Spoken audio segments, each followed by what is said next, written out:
Mesa Política. Una mirada feminista para avanzar en la igualdad.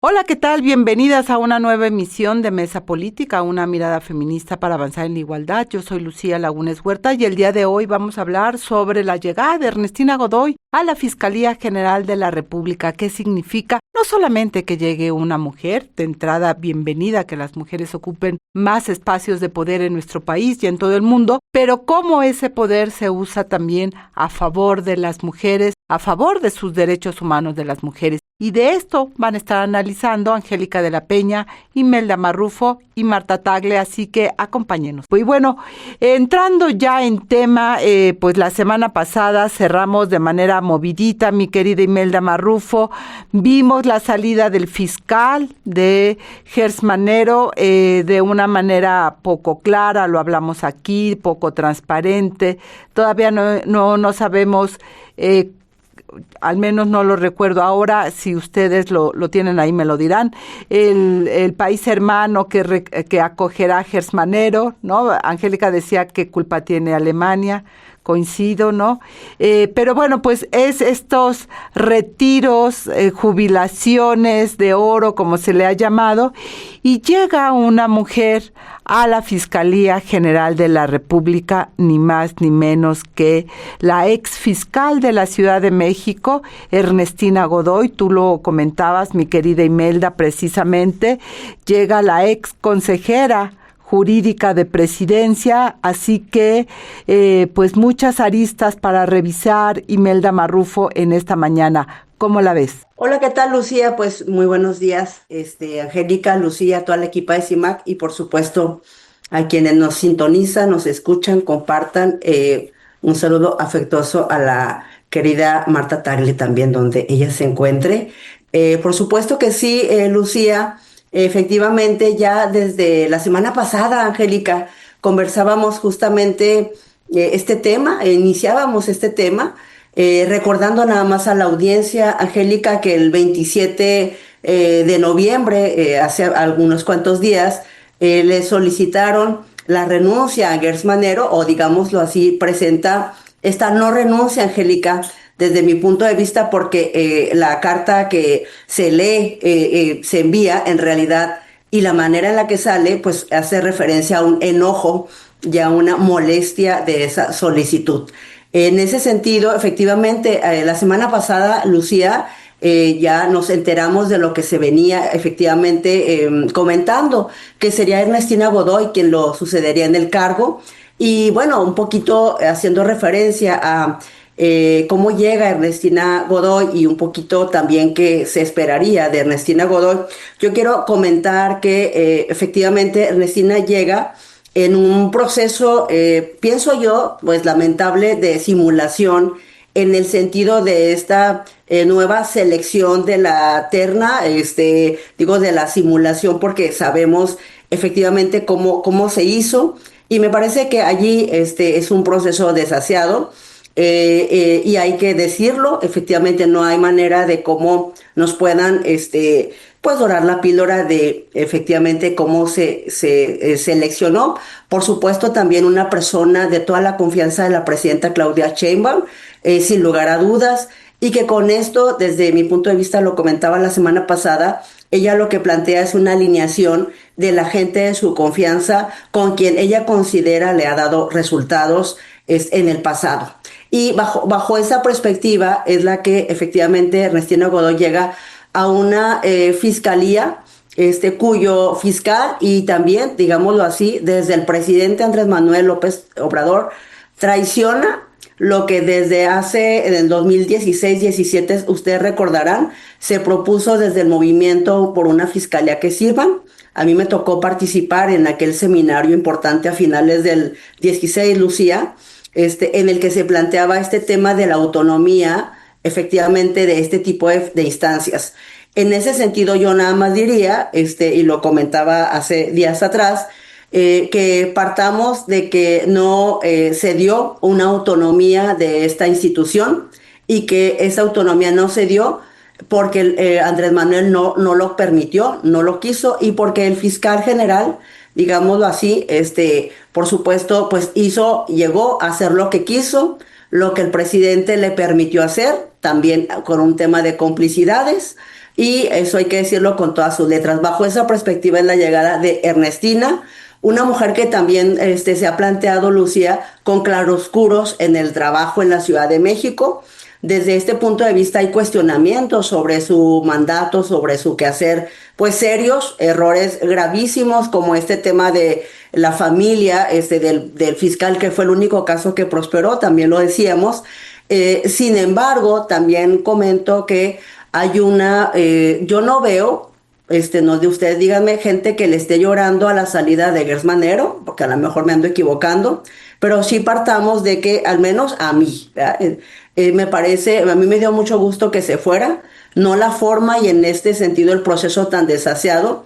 Me parece que más que nada la llegada de Ernestina abre, pues no solo expectativas, sino muchas dudas de lo que se le permita hacer y si se le permitirá, digamos, a ella investigar los graves o asuntos que inclusive tienen que ver con el propio movimiento, Lucía. Yo ahí partiría y me parece que en un segundo momento me gustaría hablar de qué asuntos y qué temas y desde dónde podrían ser relevantes para el movimiento feminista y qué se podría esperar con ella desde ahí. Porque me parece que si bien es cierto ya Omar García Harfuch ya digamos, apartó y nombró a 2 de sus allegados, sino que 3. Me parece que ahí el tema de este tipo de fiscalías plantea una perspectiva importante, si se están planteando o no un tema más de reforzamiento. La palabra reingeniería me suena a veces chocante, pero estoy planteando más un tema de fondo de la fiscalía, más allá de la persona, sino de nivel de la institución, y esto implica por la Fiscalía General y las fiscalías de los estados. Me parece que este es un tema que implicaría un tema de fondo, y el otro es qué cosas se le permita o no hacer a Ernestina, y desde dónde como movimiento feminista se podría plantear un tema de, pues no de interlocución, sino de exigencia a Ernestina Godoy, dado que si bien en el centro del país, en la Ciudad de México, se plantean estas situaciones y cuestionamientos de su mandato, por otra parte, desde fuera de la Ciudad de México vemos asuntos que se lograron resolver en esta coordinación, vinculación con Harfuch, que no ha ocurrido en ese mismo nivel en los estados, Lucía, hay que decirlo. Pues yo creo que ese sería un tema también a profundizar. Absolutamente, porque este último punto que colocas, Imelda, de la coordinación, no solo con García Harfuch, algo que resaltó en estas confusiones de la presidenta de si renunció, si no renunció, si lo invitaron después a una embajada, que no, que lo trabajaron juntas, etcétera, que la verdad que no sabemos qué fue lo que pasó ahí. Lo que queda claro es que ya no lo querían en la fiscalía, que se volvió una pieza, una piedra de tropiezo, una persona que no estaba dando resultados para el proyecto que tiene la Cuarta Transformación. En algunos casos yo creo que hay algunos que sí están llorando, Imelda, sobre todo a los que ayudó a que no entraran en la investigación realmente, que más bien tapó ahí cosas que no debería de haber hecho, pero el tema de la coordinación era un tema que puso Claudia en el centro, dijo era necesario y no se había logrado, ¿no? Y con Ernestina se supone que se va a lograr. Ella misma en el Senado de la República hace este señalamiento y subraya de la importancia de la coordinación. Angélica de la Peña, primer esbozo antes del corte, y regresaron del corte. Continuamos contigo, Angélica, y el tema, ¿tú cómo ves la llegada de Ernestina y los temas que ha puesto nuestra querida Imelda? Bueno, queridas, un gusto saludarlas, querida Imelda, Lucía, y por supuesto un saludo a Marta, a toda la equipa de CIMAC y a todas las estaciones que nos escuchan. Rápidamente te sintetizo en esta primera entrada que suscribo totalmente lo que ha mencionado Imelda, no tiene desperdicio. Puntualmente, por desgracia se incumple el artículo 102 de la Constitución. Por desgracia para nuestra nación, no termina de concretarse este tránsito de las Procuradurías Generales, tanto a nivel federal como de las entidades federativas, porque también pasa en los estados, para tener estas instancias de procuración de justicia autónomas totalmente de las instancias gubernamentales. El sentido de la transformación hacia la Fiscalía General de la República, debemos recordar, está inscrita en un proceso muy importante de un sistema inquisitorio, un sistema acusatorio que empezó desde pues yo te lo podría decir desde el 2005, que se logró la primera reforma al 18 constitucional, por cierto, que yo impulsé, como ustedes saben, para crear el sistema de justicia penal para adolescentes que entran en conflicto con la ley penal. Estos 3 párrafos en el artículo 18 constitucional son un preámbulo de lo que en 2008 se concreta para justamente transitar hacia un nuevo sistema de justicia penal garantista, que deje atrás toda esta historia que tenía México de no cumplir con muchos de los tratados internacionales, pero sobre todo, y con eso terminó, con la dinámica de construcción de la justicia penal en el mundo. Buscar no sistemas inquisitorios que se dedican solamente a sancionar. Por supuesto, está detrás la discusión que no está en México, pero sí está en otros lugares del mundo como Estados Unidos, de la pena de muerte, etcétera, y todo ese tránsito hacia lograr una justicia más efectiva, más puntual, de reinserción social.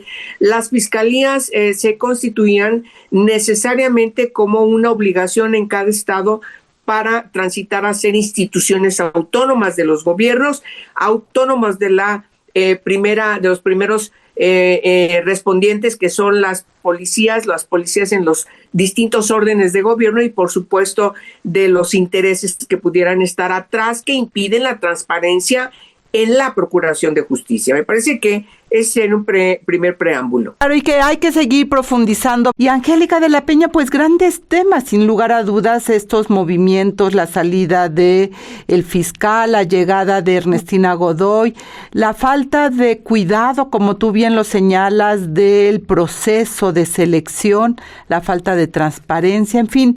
Y llega una fiscalía, Ernestina Godoy, Angélica, pues con temas impresionantes, lo ocurrido el fin de semana en Michoacán con el autobomba, después de lo que ya Michoacán, con el asesinato de el presidente municipal Carlos Manzo, la movilización, etcétera, lo que te habla es que llega y recibe una fiscalía con enormes pendientes hacia la ciudadanía y hacia los derechos humanos en general en este país, Angélica de la Peña. Pues sí, yo decía que ya el artículo 102 de la Constitución quedó totalmente invisibilizado.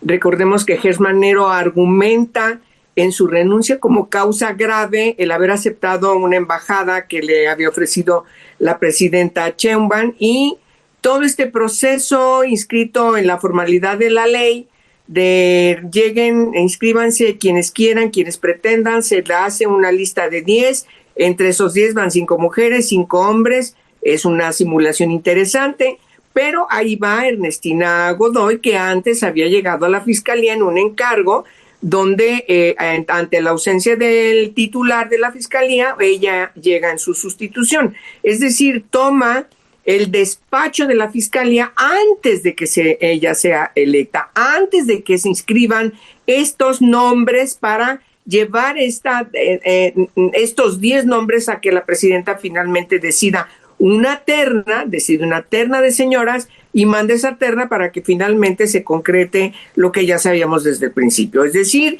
que iba a llegar Ernestina Godoy, y bueno, lo pueden hacer porque tienen mayoría en el Senado de la República para concretarlo, pero además con la ayuda de senadores de Movimiento Ciudadano y de senadores del Partido Acción Nacional. Es decir, sí estamos ante una situación muy complicada en el país respecto a la no posibilidad de concretar la transición democrática y la instauración de instituciones que ya están o estaban en la Constitución como un paso precisamente para lograr esta transición a la democracia. Ahora, queridas, ¿eso cómo nos afecta a nosotras? ¿Cómo nos afecta a los derechos humanos de la mitad, un poco más de la mitad, casi 52% de la población? Bueno, pues nada como un sistema garantista puede estar siendo, vaya la redundancia, el garante para lograr el reconocimiento de los derechos humanos de las mujeres desde todos los aspectos, desde la prevención, desde la atención, desde la posibilidad de concretar políticas públicas que nos permitan, por cierto, hoy, en estos 16 días de activismo, concretar la transición también hacia la democracia de las instituciones que garanticen la vida y la libertad de las mujeres desde que nacen hasta que mueren. Sí tiene que ver, claro que tiene que ver. Ahora, llega una mujer, hemos luchado porque las mujeres estén en los espacios de poder, qué bien, qué bueno, tenemos una presidenta, tenemos una fiscal que más bien es una procuradora general de la República, no es una fiscal autónoma, forma parte del equipo de la presidenta. Ok, regresamos a finales del siglo pasado, principios de este siglo, para tener instancias en la Procuración de Justicia ligadas a, en este caso, al gobierno, en este caso, a la ejecutiva del Poder Ejecutivo de la Federación. Forma parte del equipo del secretario de Seguridad y bueno, nos han vendido esa idea de que ahora no va a haber contradicciones, va a haber una articulación y una armonía en lo que tienen que hacer las policías, lo que tienen que hacer las instancias de Procuración de Justicia inscritas en lo que en la formalidad es la Fiscalía General de la República. Muy bien, hay que se lo compre quien quiera. Lo que nosotras tenemos que analizar es finalmente este tránsito de dejar invisibilizado, insisto, el artículo 102 de la Constitución, que además formaba parte de un proceso importante en donde México estaba comprometido también con tratados internacionales, pues francamente yo no sé a dónde nos va a llevar o cuánto tiempo nos vaya a llevar. Ella ahora está en ese encargo, en el Senado le aplaudieron, leyeron ahí una cantidad de propuestas y de solicitudes y ella dijo, me comprometo a cumplir cada una de lo que ustedes me están planteando, desde incluso de los partidos de oposición. Bueno, mira, querida Lucía y querida Imelda, llega, como se diría coloquialmente, en un tránsito bondadoso y gentil de un proceso en el Senado de la República al que aspiran todos y todas quienes pasan por ese tipo de procesos. Es decir, remontan todos los obstáculos y bueno, su tránsito, su nombramiento pues fue muy terso. Ahora, ¿cómo va a ser? Bueno, pues miren, tenemos que ver cómo va a tratar, cómo va a continuar o no estos procesos que están en la Procuraduría General de la República, donde se involucran a gente que pertenece a Morena. Perdónenme, pero finalmente es el primer asunto fundamental que va a permitirnos calificar si va a actuar con eficiencia, si va a actuar con compromiso institucional, si la fiscal o procuradora general de la República en lo concreto, eso es, va a actuar sacando adelante todos esos expedientes que tocan, por cierto, a gente importantísima y trascendental de la 4T. Ahí es donde tiene la papa caliente y vamos a ver cómo responde. Efectivamente, a ver, hay varios elementos aquí. O sea, no recibe ningún pastel bondadoso. Y eso yo creo que Ernestina como buena política, porque también hay que decirlo, Ernestina Godoy viene también de un ejercicio de la política, es decir, también tiene una trayectoria ahí, sabe que llega a un lugar donde hay muchos cuestionamientos, porque la Fiscalía, una de sus tareas, mi querida Imelda, pues es investigar y lograr cerrarle la puerta a los delincuentes y cerrar la puerta a estos delitos tan graves. Hablábamos de Michoacán porque precisamente es parte de esa crisis esta fiscalía, ¿no? La falta de resultados de las investigaciones que tenía,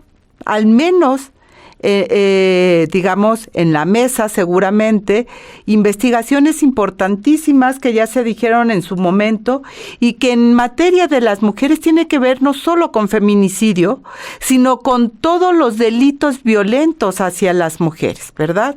Y venimos con retos importantes, sobre todo esto que señalaba Angélica y que me parece que es importante recuperar, que es este sistema acusatorio, los juicios orales, donde pues Chihuahua y especialmente pues ahí inician varios asuntos y me recordaba de Marisela, por supuesto, ¿no? Uno de los juicios en los cuales ella está. Y tú cómo miras, mi querida Imelda Marrufo, estos pendientes precisamente que deja el fiscal Hertz Manero y que termina precisamente pues pendiente de ello. Sí, Lucía, efectivamente, bueno, ya Angélica planteaba un tema importantísimo que no es menor, este tema de qué implica saltarse todas las trancas, lo digo así, y qué deja, qué pendientes, con qué llega ella para asumir la responsabilidad. Uno, incumplimientos de la Fiscalía con el caso Ayotzinapa, todo el tema de banco de datos forenses, desapariciones, el tema de la macroviolencia. Importante decir allí que también muchos asuntos de competencia federal vinculados con el feminicidio de mujeres, por supuesto, con periodistas. Recordemos que en esa instancia, y era a donde quería yo transitar, Lucía, se encuentra la, no sé qué tan famosa, porque cada vez poco menos se habla de ella, pero de la FEADLE, esta Fiscalía para la Atención y Conocimiento de Asuntos de Periodistas. Se encuentra, hay una fiscalía por este conductor. Hay que informarle a la audiencia, Lucía, que existe una fiscalía para la atención de estos asuntos.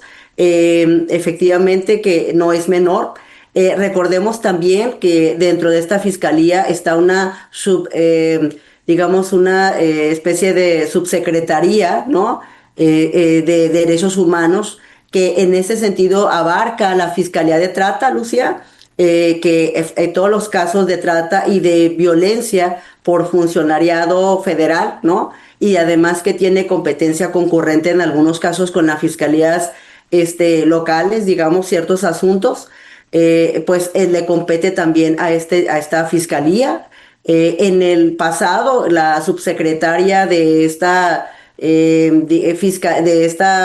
entidad fue Sara Irene Herrerías. Ustedes la recordarán, que dicho sea de paso, hoy es ministra. Y bueno, pues yo creo que también ahí fue premiada de alguna manera. Sin embargo, todos estos asuntos son los que tiene de conocimiento Ernestina Godoy. Por supuesto, todo el tema de la macrocriminalidad, ¿verdad? Ya lo has comentado, Lucía, este tema de Michoacán, del coche bomba, que nos recuerda también hace 15 años en Juárez los coches bomba que estallaban por estos lados. Efectivamente, a la llegada de los operativos, o sea, es parte de una reacción del propio crimen organizado. Sin embargo, decir que Ernestina llega con todos estos asuntos, me parece también con una deuda, aunque a la distancia y desde fuera, podría verse como más efectiva o eficiente la Fiscalía de la Ciudad de México respecto a asuntos de feminicidio y sobre todo de feminicidio. Yo recuerdo varios casos. Sin embargo, también hay una deuda que deja con las mujeres de la Ciudad de México en investigaciones, Lucía, y me parece que esta es la posibilidad que tiene la fiscal de un poco resarcir, diría yo, esta parte de las investigaciones en esta materia. Estoy hablando desde esta subsecretaría, que es muy importante, Lucía, porque están todos estos temas englobados que a nosotras como movimiento feminista nos interesa, o habrá que ver si seguirá siendo una fiscalía que, como en el pasado, ¿verdad?, se dedicaba básicamente a dejarle todo a las entidades federativas, ¿no? Por el tema de la competencia, este tema de la bolita que siempre se han tirado. Entonces, yo diría que abre, Angélica, de nueva cuenta, no sé, tú lo has visto, la discusión de nuevo si la autonomía o no de esta figura jurídica, ¿no? De la fiscalía, porque hay quienes plantean, bueno, yo estoy cierta de que no hemos tenido una fiscalía autónoma, pero hay quienes dicen que no se requiere ya esta autonomía. Entonces me parece que este es un tema nada más para colocarlo. Básicamente sería lo que yo plantearía, si de esta fiscalía con Ernestina seguirá siendo una máquina de impunidad con un nuevo rostro o si efectivamente cambiará. Yo creo que no puede empeorar. Pero dígame usted si me voy a equivocar en los próximos años, pero no puede empeorar a lo que ya tuvimos. Híjole, ahí creo que voy a disentir un poco contigo, mi querida Imelda, porque creo que la realidad puede rebasar a veces los buenos deseos. Uno quisiera que no pasara, pero bueno, lo que es real es que el legado que recibe Ernestina tiene más deudas que triunfos de dónde agarrarse. Así que también cualquier cosa, por muy pequeña que pueda superarse, es un logro. O sea, creo que, no sé, la situación juega para los dos sentidos. Puede empeorar, sería terrible. Para el país sería terrible, para las mujeres sería realmente atroz. Pero vamos a seguir hablando de ello, mi querida Angélica. No sé tú qué opinas, si puede o no puede empeorar. Ojalá no sea la máquina de impunidad. Claro que deseo que no empeore, por supuesto. Muchísimos temas pendientes que tiene, ya lo decías, Angélica, también en tu participación, en materia de derechos humanos. Tiene Ayotzinapa, que seguimos esperando que se sepa qué pasó ahí, las familias, las madres, los padres que han fallecido en búsqueda de verdad y justicia, se fueron sin saber dónde estaban sus hijos, qué les pasó, quiénes fueron los responsables. Muchas promesas alrededor del caso, pocos resultados. Atenco mismo, que está en juicio en la Corte Interamericana de Derechos Humanos, mujeres que vivieron tortura sexual, que a raíz de ello salió a la luz cómo es una práctica cotidiana en las detenciones de mujeres por cualquier instancia de policial que enfrenten. Pero también ahí, mi querida Angélica, algo que resalta es el Ejército y la Marina, que al entregar, por supuesto, parte de estas tareas de seguridad, pues las prácticas de la tortura sexual se vuelven ahí parte de la vida. En fin, una serie de pendientes en materia de derechos humanos de las mujeres y en materia de derechos humanos general que cuesta trabajo imaginar, al menos a mí, cómo resolver con este cambio de personas, de Ernestina ahora en la Fiscalía y los retos que ella misma tiene, ¿no? Pues sí, mira, qué bueno que tocas la tortura sexual, porque es el segundo capítulo de la ley contra la tortura, que tú sabes fue una de las leyes más trascendentales en las que me ocupé, se concretara en el marco jurídico de México, y justamente la redacción fue inscrita por las propuestas de todas las organizaciones que trabajan en contra de la tortura, y particularmente visibilizar la situación de gran vulnerabilidad que sufren las mujeres cuando son detenidas por instancias gubernamentales, porque eso trata la tortura, y son violadas de manera terrible, ¿no? Entonces, esta impunidad había gozado muchísimos años como un estado de cosas que nadie tocaba y justamente quedan en la ley. El problema de México es que hemos construido, lo hemos hablado en otras ocasiones, un marco jurídico muy importante que armoniza los tratados que México ha aprobado y que hoy, con el gobierno de la 4T, en estos 7 años que tienen gobernando el país, pues simplemente los están desapareciendo poco a poco, y estamos regresando a una situación que motivó una gran movilización de fuerzas políticas y ciudadanas, también estudiantiles, recordémoslo, para lograr que México transitara hacia una democracia y dejara todos esos indicios dictatoriales que tenían a México sumido en una gran inestabilidad social. Eso es real. Ahora con la 4T y estos 7 años que tiene gobernando, pues todo ese marco jurídico, simplemente el que todavía persiste, ha quedado en letra muerta. Otros los han modificado porque tienen allí las posibilidades con sus 2/3 en el Congreso de la Unión para ir modificando y desapareciendo lo que se había logrado en un gran pacto de todas las fuerzas políticas, incluyendo las que hoy gobiernan, y que hicieron posible que quienes hoy gobiernan estuvieran gobernando. Me parece que eso no lo podemos olvidar. Y tú tocas un asunto muy importante, querida Lucía. Necesitamos ver las cosas con objetividad, no con buenos deseos, porque los buenos deseos no nos llevan más que a pura elucubración, y yo creo que la política no es eso. La política se concreta, sea parlamentaria, sea del Poder Ejecutivo, judicial, cualquier ejercicio en el ámbito público, la política pública, eso es. Me parece que tiene que ser analizada a partir de lo concreto y del objetivo y de lo que se está ahí, que tú lo puedes ver, analizar y entonces desmenuzar.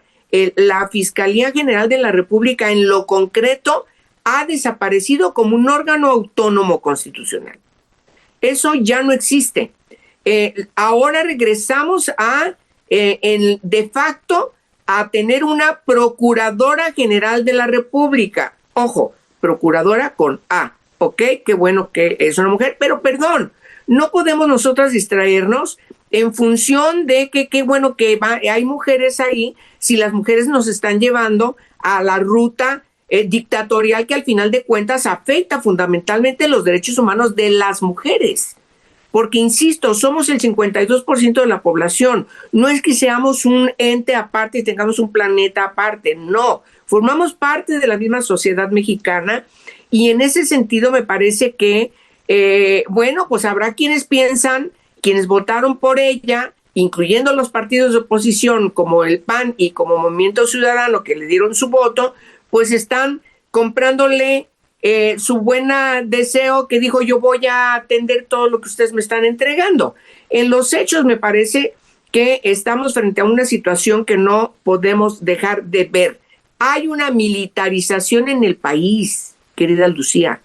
La militarización transgrede de la República, el concepto de la República. Estos retrocesos en el tránsito hacia tener organismos públicos independientes y las Fuerzas Armadas dejarlas fuera porque el país no está en guerra con ningún otro país. Es decir, me parece que hay que entrar al concepto de por qué existen los ejércitos, por qué existen las fuerzas militares en las naciones. México no está en ese espectro y por supuesto lo que necesitamos es que la vida civil sea la que se instaure también en la seguridad pública. Me parece que regresamos a una discusión ahí que se ha dado durante todos estos años y tú conoces muy bien respecto a la seguridad interior o seguridad pública, la seguridad militar, y de empoderar a los militares como se les ha empoderado por López Obrador, que los tienes en todas partes, en las aduanas, en los aeropuertos, etcétera, etcétera.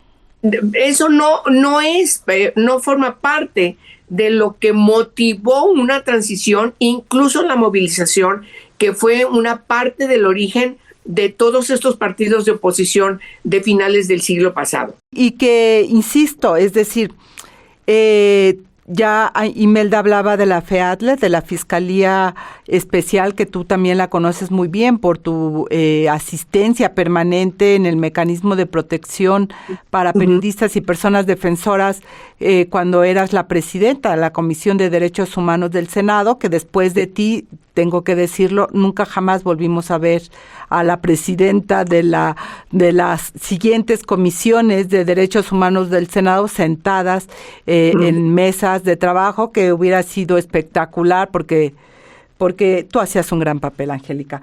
Pero, a ver, decirlo como estos protocolos, porque hay un protocolo homologado para investigar los delitos contra periodistas y los delitos contra la libertad de expresión, porque la FEADLE tiene esa facultad, no solamente investiga los delitos cometidos hacia personas periodistas, sino cualquier delito que tenga que ver con la libertad de expresión. Ahí que cualquier ciudadana, cualquier ciudadano que ve limitada su libertad de expresión en redes sociales o es amenazada, etcétera, por ello, pues puede recurrir a la FEADLE. ¿Qué teníamos, mi querida Imelda? Y tú también lo decías, que la FEADLE no ejercía su capacidad de atracción. Efectivamente la dejaba en las entidades federativas, en las instancias locales, para que, déjenme usar esta expresión, se murieran con el paso del tiempo, porque esas investigaciones en los estados no iban a avanzar porque tienen involucrado a autoridades. Claro. Y son autoridades estatales, y quién va a tocar al presidente municipal, al gobernador, al secretario de gobierno, etcétera. Nadie. Entonces, ¿qué hacía la FEADLE con el mandato de Gertz Manero? Pues simplemente no atraerlo. Y entonces ahí en los estados que se quede y no asumir la responsabilidad de la falta de justicia. Pero hay que decirlo también, Imelda, hoy se está construyendo a raíz de la sentencia de Digno Ochoa el protocolo homologado para precisamente pues cerrar la impunidad hacia personas defensoras. Entonces el reto no es menor, la coordinación se tiene que vivir, no solo declarar, mi querida Imelda. Sí, yo creo que es importante decir que hoy en día no puede existir este tema de, digamos, este discurso de que la presidenta se exente de acciones que haga la fiscal, porque con este argumento de que es autónoma, porque no lo es, porque ya no lo era desde que llegó Gertz Manero, y me parece que ese es el gran tema al menos yo planteo, que desde que llegó Gertz Manero, hizo todo lo contrario a lo que se planteó como propuesta de modelo de fiscalía que sirviera, Lucía.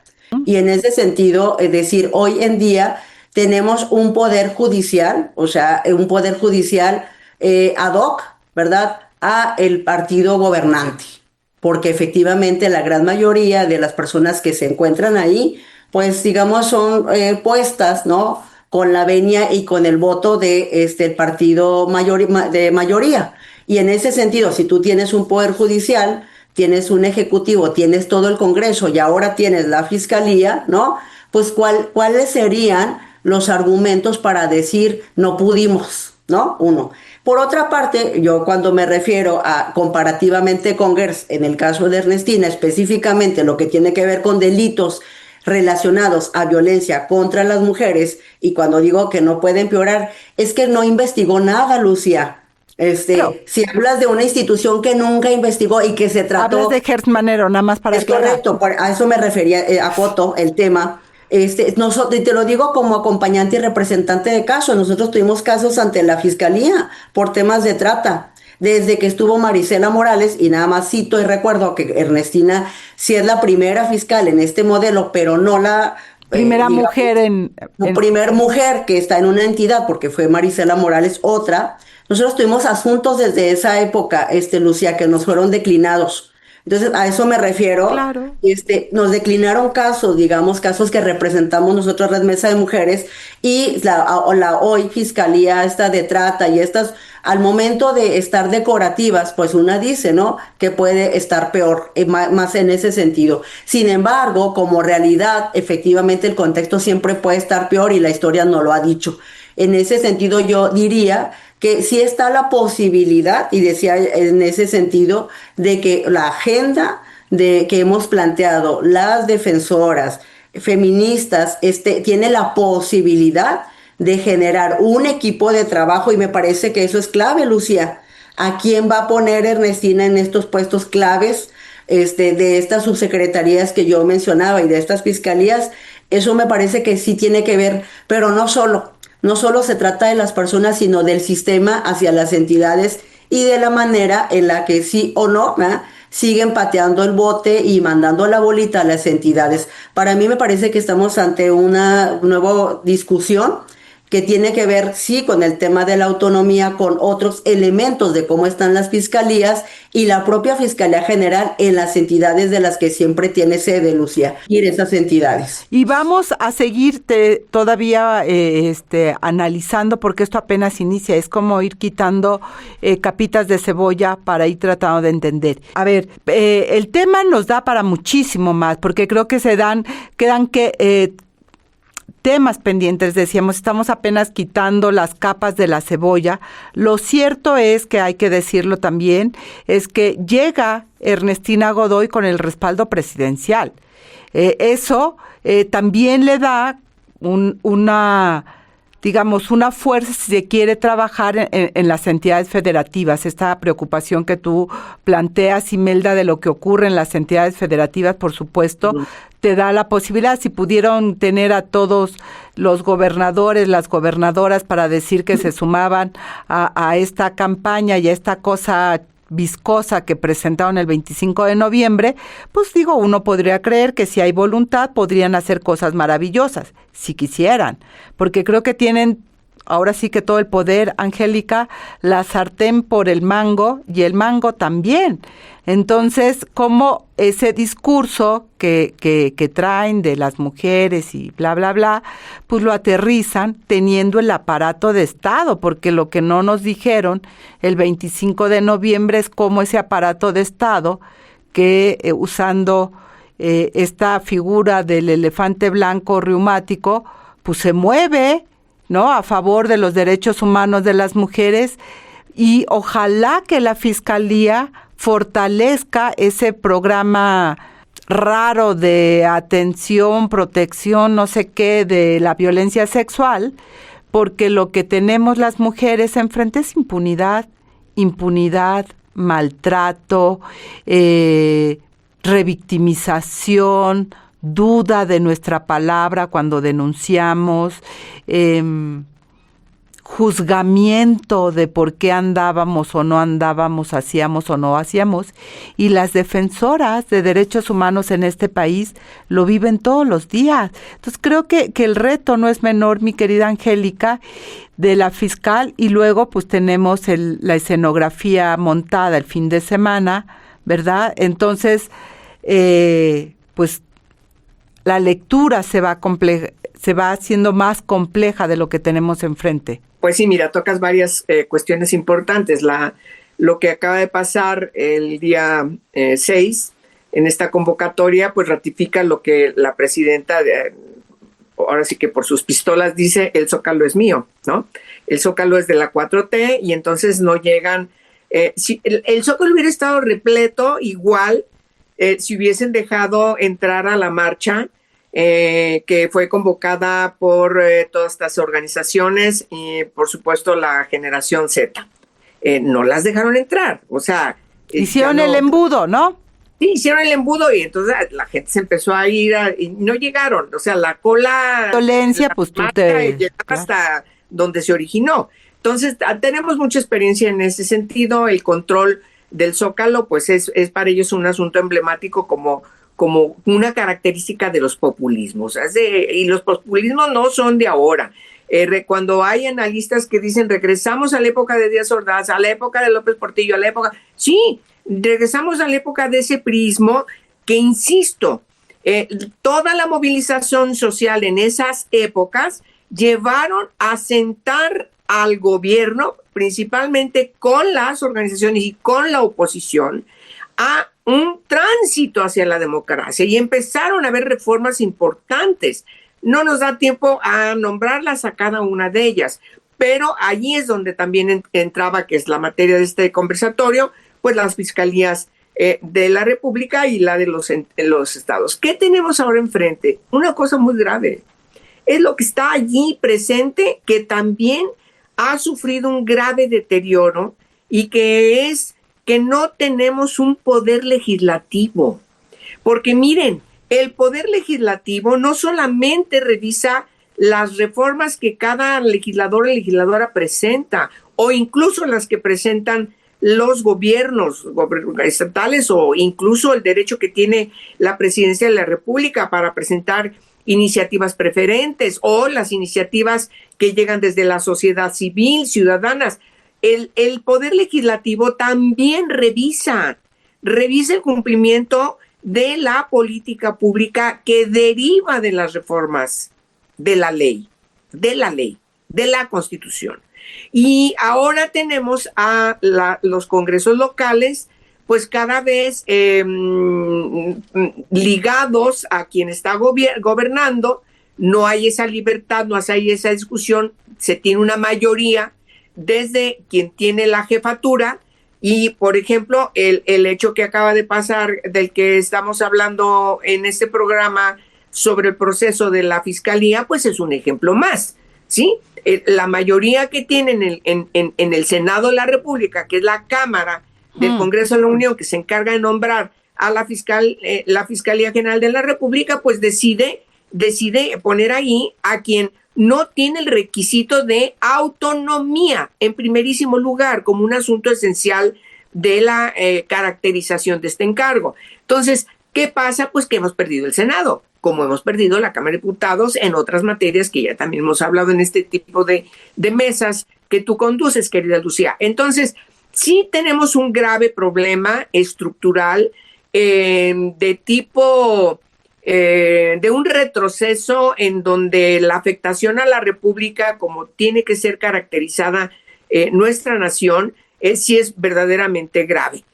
Porque entonces no tienes esos equilibrios. Ya no habla del Poder Judicial como de la otra parte de ese equilibrio.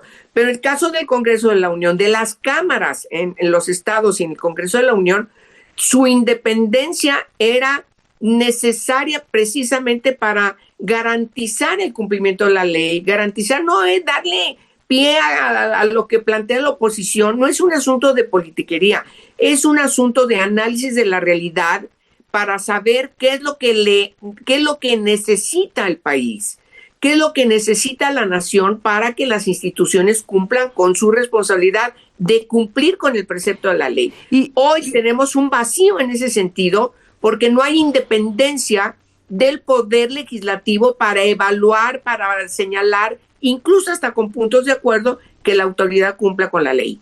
Y bueno, si hay una instancia de política, digamos, ¿no? Pues son los parlamentos, el Senado, claro. La Cámara de Diputados. Hasta las monarquías, querida, hasta claro. Las monarquías. Y extrañamos que hagan política las mujeres que llegaron a ambas cámaras para precisamente el avance de los derechos humanos de las mujeres. Gracias por recordar parte de las tareas legislativas. No solo es crear leyes, es llamar a rendición de cuentas también. Y ahora solamente no.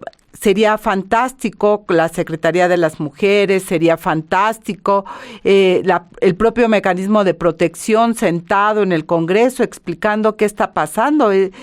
Yo decía en un foro recientemente sobre periodistas exiliados en Centroamérica, periodistas mujeres, cómo ahora el mecanismo tiene en su haber asesinatos de periodistas y personas defensoras que eran protegidas para el mecanismo y no pasa nada.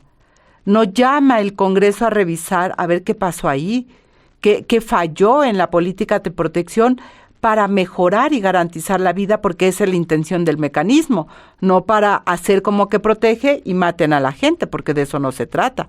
Mejor no tener ese tipo de situaciones. Pero entre los pendientes, Imelda, que llega de la Fiscalía y de lo que tendría que hacer la Fiscalía, si no directamente ella promover, tiene que ver con la justicia para las mujeres feministas que fueron violentadas durante las marchas feministas. Y yo estaba recordando, hablando de tortura sexual, lo ocurrido en Zapopan y no supimos qué pasó, lo ocurrido en Zacatecas y no supimos qué pasó, lo ocurrido en Chihuahua y no sabemos qué pasó, lo ocurrido en la Ciudad de México, y nos podemos ir Cancún, ¿no? Esta manifestación que disuelven a balazos, o sea, no puede ser posible. Y todo tiene que ver con la libertad de expresión, la democracia, el derecho legítimo de marchar, de expresarse, de organizarse, y nada de estos casos tienen sentenciados a los policías que son los perpetradores de esta violencia sexual hacia las feministas, de la violencia y el abuso de poder, mi querida Imelda. Y eso es parte de la deuda también, de lo que no se habla, pero que está ahí. Sí, así es, Lucía. Efectivamente, hay temas en los que sí tenemos retrocesos importantes. Ustedes publicaban, Lucía, un artículo importante que se llamaba Los Intocables hace unas semanas atrás, lo recuerdo muy bien, y me trae esto a colación lo que tú dices ahorita, Lucía. O sea, todos estos asuntos, que de repente, Lucía, al poco tiempo se van haciendo viejos, porque cuando te escuchaba, estamos hablando de situaciones que se vivieron este 2025, pero que cuando lo dices, yo lo siento como si fuera hace 5 años atrás. O sea, es decir, qué rápido las situaciones y las problemáticas tendemos a envejece, ¿no? O sea, Claro, no sé por si me desgracia. siguen en esta idea, pero yo quiero sumar también en este contexto, Lucía, Angélica, pues de desapariciones del país, ¿verdad? Además, recordemos que estamos hablando de más de 129,000 personas desaparecidas, 5,600 fosas clandestinas, 72,000 cuerpos al menos sin identificar, en un contexto también del asesinato de la buscadora Aida Jacobo, que fue localizada en San Luis Potosí buscando a su hija Goretti Jacobo. Lucía, Angélica, fue ahora en agosto, hace apenas unos cuantos meses. Entonces me parece que en este sentido, pues esta es la deuda con la que se tiene, ¿verdad? Y esta es la deuda efectivamente con las mujeres periodistas también. Hace no mucho, por supuesto, leía la información que ustedes sacaban, Lucía, sobre la violencia contra las periodistas en el espacio OSC, también contra las defensoras, a propósito de que está por conmemorarse el 15 aniversario luctuoso del asesinato de Marisela Escobedo este fin de semana. Entonces, nada más recordar que de este tipo de deudas históricas estamos Claro. hablando, y hoy la presidenta tiene todo el poder, Angélica, y cada vez más, en ese sentido, cada vez más. Y en ese sentido, bueno, pues tendrá en realidad poco de qué excusarse, más allá de cuántas tomas del Zócalo haga. Finalmente la realidad va a terminar superando efectivamente la cantidad que puedan movilizar en ese sentido. Porque ahí está, la realidad nos pega todos los días. Todas las mujeres vivimos, y aquí traigo a nuestra querida Marta Tagle lo que decía, no, nos tocan a todas y por eso tocaron a la presidenta. Y mientras no se garantice una vida libre de violencia realmente para las mujeres y las niñas, aquí podremos tener 1000 campañas informativas de sensibilización o como le quieran llamar, pero la realidad sigue marcando la deuda del Estado mexicano para todas las mexicanas. Y bueno, pues eso fue todo en Mesa Política, una mirada feminista para avanzar en la igualdad. Les invito a compartir sus comentarios en nuestras redes sociales y recuerde que puede escuchar el resto de nuestros episodios en Spotify. Mesa Política. Una mirada feminista para avanzar en la igualdad.